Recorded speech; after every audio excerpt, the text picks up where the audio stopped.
Hello, good morning. 11th class में John ma'am बोल रही हूँ, आपकी ज्योग्राफी की मैम। तो एक बार फिर से मैं आप सभी 11th क्लास ज्योग्राफी के बच्चों का इस ऑनलाइन क्लास में स्वागत करती हूँ बच्चों। तो पिछले दिनों हम लोग आपकी जो ज्योग्राफी की फ़र्स्ट बुक है, भौतिक भूगोल के मूल सिद्धांत, है ना, ये बुक हम लोग पढ़ रहे थे। और पिछले दिनों हम लोगों ने इसका लेसन कंप्लीट किया, भू आकृतिक प्रक्रियाएं वाला। आज हम लोग लेसन 8 पढ़ेंगे, यानी अध्याय 8, है ना, वायुमंडल का संगठन तथा संरचना। ठीक, तो आज हम लोग पढ़ेंगे वायुमंडल और वायुमंडल का संगठन।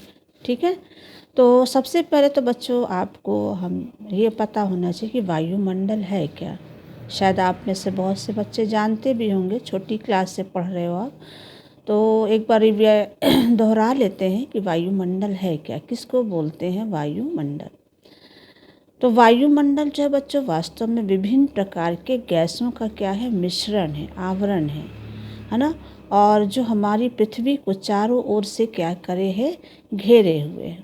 ठीक है, उसे हम वायुमंडल के नाम से जानते हैं या उसे वायुमंडल कहते हैं। वायुमंडल में बच्चों बहुत सारी गैसें हैं, है ना, जिसमें कुछ गैसें ऐसी हैं जो मनुष्य और जंतुओं के जीवन के लिए क्या हैं, ज़रूरी, आवश्यक हैं। वो गैसें कौन सी हैं, तो वो है आपकी ऑक्सीजन और कार्बन डाइऑक्साइड, है ना। ऑक्सीजन जो है बच्चों, हम मनुष्यों के लिए बहुत ही महत्वपूर्ण गैस है, मनुष्यों के जीवन के लिए।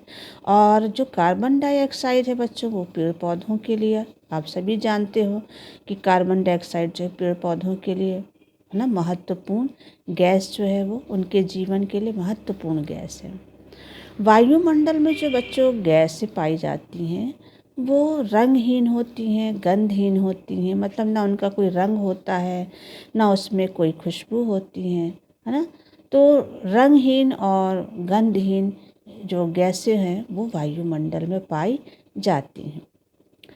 तथा जब ये पवन, है ना, जो हवा होती है, जब वो चलती है या बहती है, तभी हमें वायु का क्या होता है, एहसास होता है। तभी हम वायु को क्या कर सकते हैं, महसूस कर सकते हैं। तो वायु में कोई रंग नहीं होता, गंध नहीं होता है। और वायु को हम तब महसूस करते हैं जब पवन चलती है, यानी हवाएं बहती हैं। तो ये है बच्चों वायुमंडल से क्या अभिप्राय है, वायुमंडल किसको कहते हैं। अब आता है इस आज के वीडियो का जो दूसरा पॉइंट है, वो है हमारा वायुमंडल का संगठन। तो वायुमंडल का संगठन मतलब वायुमंडल की रचना, कैसे बना है हमारा वायुमंडल ना। तो वायुमंडल वास्तव में बच्चों विभिन्न प्रकार की गैसों, जल वाष्प, धूल के कण और समुद्री जो लवण होते हैं, इन सब से इसका निर्माण या इसकी रचना जो है वो हुई है। अब हम इनके बारे में, है ना, एक एक करके पढ़ेंगे। गैसों के बारे में, वाष्प, जल वाष्प के बारे में और धूल कणों के बारे में। तो सबसे पहला जो वायुमंडल में सबसे महत्वपूर्ण जो घटक तत्व है वो है हमारा गैसें। तो वायुमंडल में बच्चों एक नहीं अनेक प्रकार की गैसें पाई जाती हैं। उनमें कुछ हल्की गैसें हैं, कुछ भारी गैसें हैं, है ना। तो जो गैसें हमारे वायुमंडल में पाई जाती हैं उनमें मुख्य रूप से है आपकी nitrogen, oxygen, organ, carbon dioxide, है ना। ये महत्वपूर्ण गैसें हैं।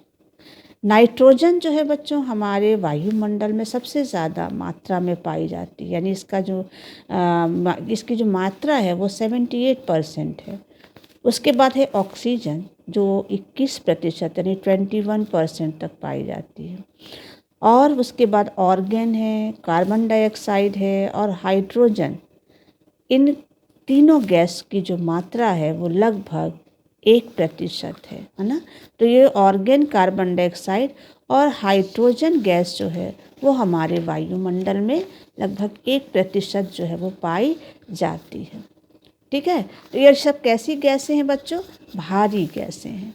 और भारी गैसें जो हैं वो हमारे धरातल के निकटवर्ती भागों में पाई जाती है। यानी जो वायुमंडल का निचला भाग है उस भाग में ज़्यादातर भारी गैसें पाई जाती हैं।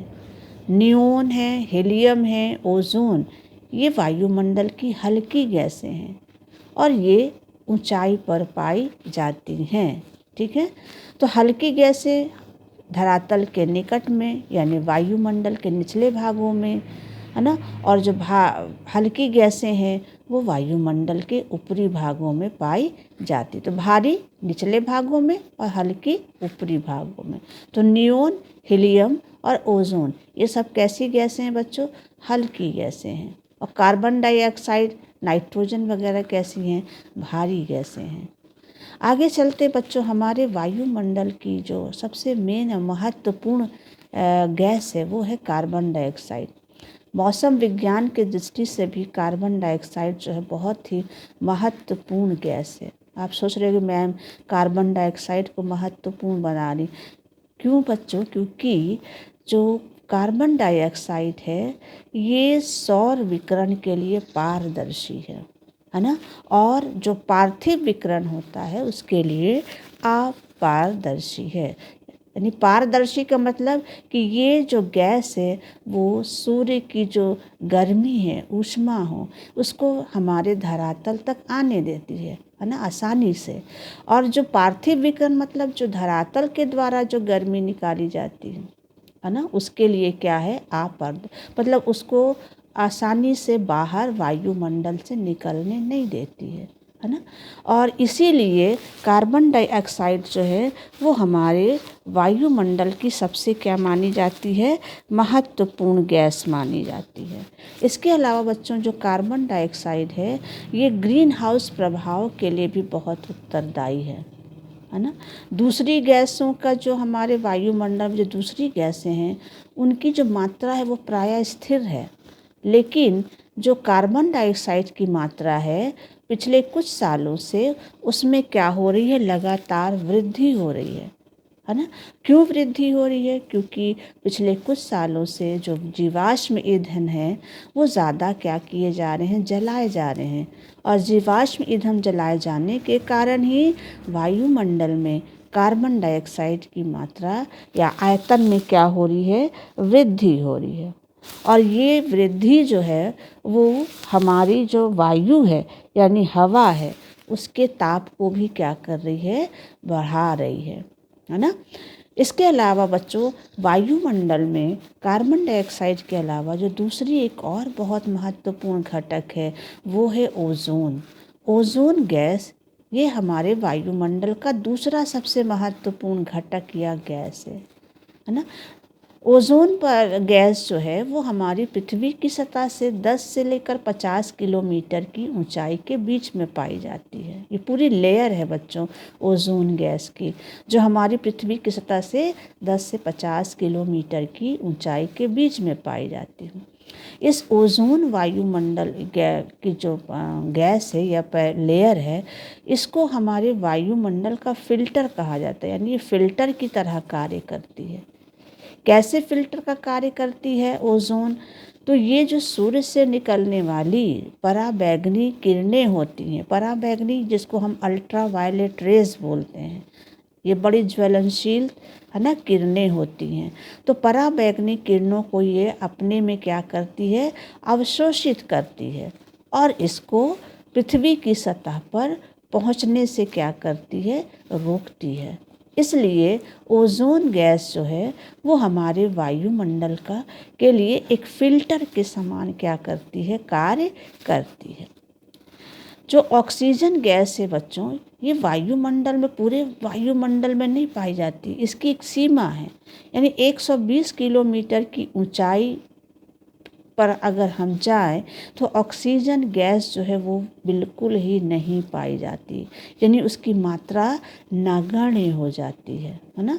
कार्बन डाइऑक्साइड और जो जल वाष्प है ये हमारी पृथ्वी धरातल की सतह से केवल 90 किलोमीटर की ऊंचाई तक ही जो है वो पाए जाते हैं।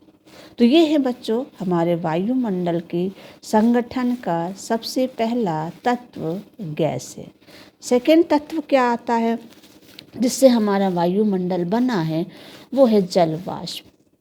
जल वाष्प यानी जिसको हम भाप भी बोल सकते हैं ना।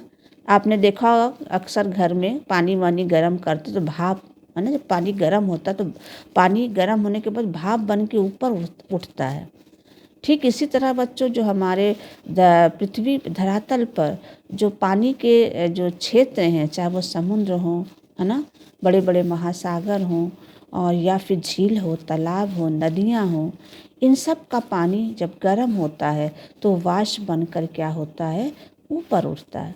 और यही वाष्प ऊपर जाने के बाद हमारे जो वायुमंडल है इसमें क्या हो जाता है, जमा हो जाता है।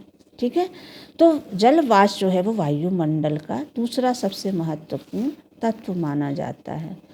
और जल वाष्प वायुमंडल का सबसे सर्वाधिक परिवर्तनशील तत्व भी है ना। क्यों परिवर्तनशील है? क्योंकि ऊंचाई के साथ जल वाष्प की मात्रा क्या होती है, घटती जाती है ना। इसके साथ ही साथ बच्चों ना केवल ऊंचाई के साथ बल्कि जो गर्म और आर्द्र कटिबंध जो क्षेत्र होते हैं वहाँ की वायु में इसकी जो मात्रा है, आयतन है, वो 4% तक होती है। लेकिन ध्रुवों की ओर जाए है ना, जैसे ध्रुव जैसे ठंडे प्रदेश हैं या रेगिस्तान जैसे शुष्क और गर्म प्रदेश हैं तो वहाँ हवा में जल वाष्प की मात्रा कम पाई जाती है। यानी इन क्षेत्रों में हवा में या वायु में जल वाष्प की मात्रा केवल कितना प्रतिशत रहती है, 1% है ना, यानी 1% या उससे भी कम होती है बच्चों। तो जल वाष्प की मात्रा क्या होती, परिवर्तनशील होती है, यानी घटती रहती है। ऊंचाई पे जाएंगे तो इसकी मात्रा घटती रहती है। यही नहीं बच्चों, अगर हम विषुवत रेखा से ध्रुव की ओर जाते हैं तो भी जल वाष्प की मात्रा क्या होती है, कम होती। जैसे मान लीजिए ये हमारा ग्लोब है, ठीक है, ये विषुवत रेखा, ये उत्तरी ध्रुव और ये दक्षिणी ध्रुव।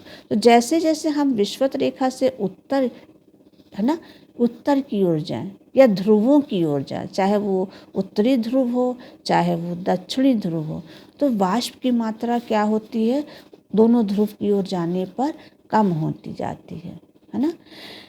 वाष्प की एक और खासियत ये है बच्चों कि जल वाष्प की कि ये सूर्य से निकलने वाली जो ताप है यानी गर्मी है उसके कुछ भाग को क्या करती है, अवशोषित कर लेती, अपने में सोख लेती है। और पृथ्वी से निकलने वाली जो ताप है यानी गर्मी है उसको अपने में क्या कर लेती है, संग्रहित कर लेती है, जमा कर लेती है ना। संग्रहित का मतलब संग्रह कर लेती है ना, इकट्ठा कर लेती। और इस प्रकार जो जल वाष्प है वो हमारे लिए एक कंबल की तरह क्या करती है, कार्य करती है। यानी हमारी पृथ्वी के लिए एक कंबल के समान काम करती है। अब कैसे कंबल के समान काम करती है, यानी ये वह जल वाष्प हमारी पृथ्वी को ना तो अधिक गर्म होने देती है और ना ही क्या होने देती, अधिक ठंडा। तभी तो कहते हैं ना पृथ्वी अनोखा ग्रह है, कि पृथ्वी एक ऐसा ग्रह जिस पर जीवन है, क्योंकि पृथ्वी ना बहुत गर्म है ना बहुत ठंडी है ना। बाकी ग्रह देखे तो कोई बहुत गर्म है कोई बहुत ठंडा है, तो हमारा पृथ्वी ना अधिक गर्म है और ना हमारा ठंडा है। उसका कारण है जो हमारे वायुमंडल में मौजूद जल वाष्प है वो हमारी पृथ्वी के लिए एक कंबल के समान क्या करता है, कार्य करता है। ठीक है, जल वाष्प जो है वो एक और इसकी विशेषता है कि जल वाष्प जो है वो वायु को स्थिर और अस्थिर होने में भी योगदान देता है ना। वायु को स्थिर और अस्थिर यानी गति प्रदान करने में भी, हवा जब चलती है तो उसके पीछे जलवाष्प का भी क्या होता है, योगदान होता है। अगर हवा नहीं चल रही है, स्थिर है, तो वो भी जलवाष्प का योगदान है ना। तो जलवाष्प जितना नहीं कम होगा हवा भारी होगी, वायु भारी होगी, अब वो नहीं चलेगी। लेकिन जितनी वायु में जलवाष्प होगी है ना उतनी ही वायु हल्की होगी और वो फिर अस्थिर हो जाएगी, गति करने लगती है। ठीक है। तो जलवाष्प हमारे वायुमंडल में पाए जाने वाला दूसरा क्या है बच्चों, महत्वपूर्ण तत्व है जो हमारे वायुमंडल का निर्माण करता है। अब आता है वायुमंडल का तीसरा जो तत्व है संगठन में, वो है धूल कण या धूल के कण।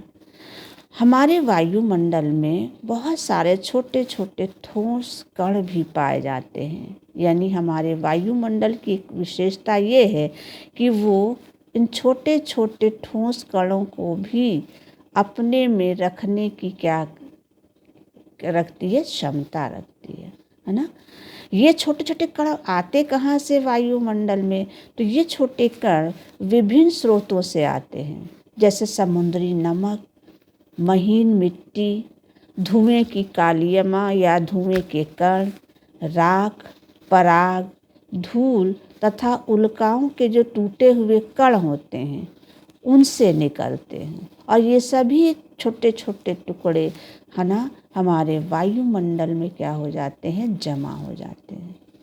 ये भी बहुत महत्वपूर्ण है ना। वायुमंडल में बच्चों जितने भी तत्व पाए जाते हैं सब वायुमंडल के लिए महत्वपूर्ण है, कोई बेकार नहीं है। तो धूल के कण कैसे महत्वपूर्ण हैं, तो जो धूल के कण और नमक के कण पाए जाते हैं हमारे वायुमंडल में, ये आर्द्रता ग्रही होते हैं। आर्द्रता ग्रही का मतलब जो जलवाष्प वायुमंडल में जाता है, समुद्र से पानी जब गर्म होकर भाप बनकर ऊपर जाता है, तो यही जलवाष्प इन धूल के कणों और नमक के कणों के चारों ओर क्या हो जाता है, इकट्ठा हो जाता है, जमा हो जाता है।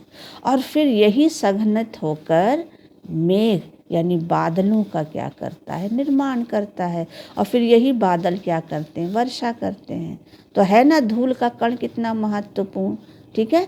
तो धूल का कण, जल वाष्प और जो विभिन्न प्रकार की गैसें हैं, इन्हीं सब से मिलकर हमारे वायुमंडल की क्या हुई है, संगठन हुआ, यानी उसका निर्माण हुआ, उसकी रचना हुई है। तो इतना समझ में आ गया बच्चों। तो आज का वीडियो हम यहीं तक रखते हैं। नेक्स्ट वीडियो में हम लोग पढ़ेंगे वायुमंडल की संरचना। थैंक यू बच्चों।